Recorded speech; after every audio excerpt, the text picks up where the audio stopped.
Assalamualaikum warahmatullahi wabarakatuh. Saya Melania F.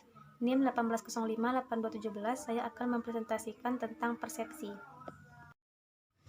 Materi pertama, pengertian persepsi. Persepsi dapat diartikan sebagai pengalaman tentang objek, peristiwa, atau hubungan-hubungan yang diperoleh dengan menyimpulkan informasi dan menafsirkan pesan. Atau dengan kata lain, persepsi merupakan proses memberikan makna pada stimuli yang ditangkap oleh inderawi. Dalam hal ini, stimulus yang mengenai inderawi, individu itu kemudian diorganisasikan, diinterpretasikan, sehingga individu menyadari tentang apa yang diinderakannya. Definisi persepsi yang dikemukakan oleh Robin tahun 2001 bahwa persepsi merupakan suatu proses dengan mana individu-individu mengorganisasikan dan menafsirkan kesan indera mereka agar memberi makna kepada lingkungan mereka. Proses ini terdiri dari proses seleksi, mengorganisasikan, dan menginterpretasikan. Adapun ketiga proses ini berjalan secara terus-menerus, saling berbaur, dan saling mempengaruhi satu sama lainnya. Selanjutnya, proses pembentukan persepsi. Proses terjadinya persepsi dapat dimulai dari objek yang menimbulkan stimulus mengenai alat indera atau reseptor. Proses stimulus mengenai alat indera merupakan proses kealaman atau proses fisik. Stimulus yang diterima oleh alat indera diteruskan oleh syaraf sensoris ke otak. Proses ini yang disebut proses fisiologis. Kemudian terjadilah proses di otak sebagai pusat kesadaran, sehingga individu menyadari apa yang dilihat, atau apa yang didengar, atau apa yang diraba. Proses yang terjadi dalam otak atau dalam pusat kesadaran inilah yang disebut sebagai pusat psikologis. Dengan demikian, dapat dikemukakan bahwa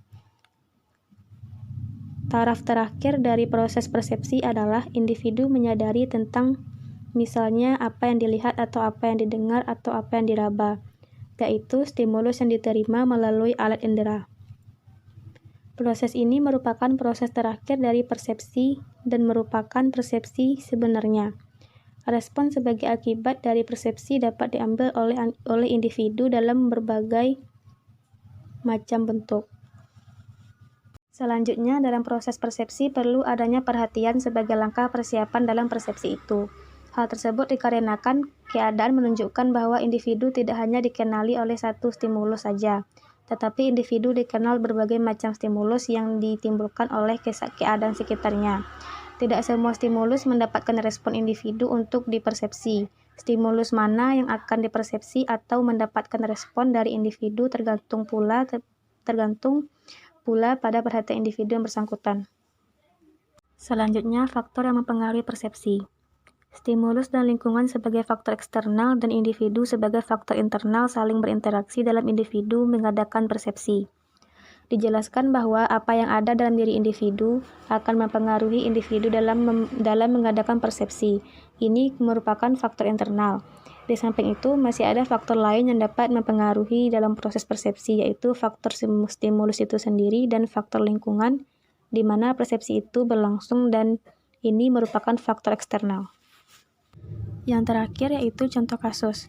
Contoh kasusnya adalah orang yang memiliki mata minus. Orang yang berpapasan dengan orang yang bermata minus namun tidak memakai kacamata.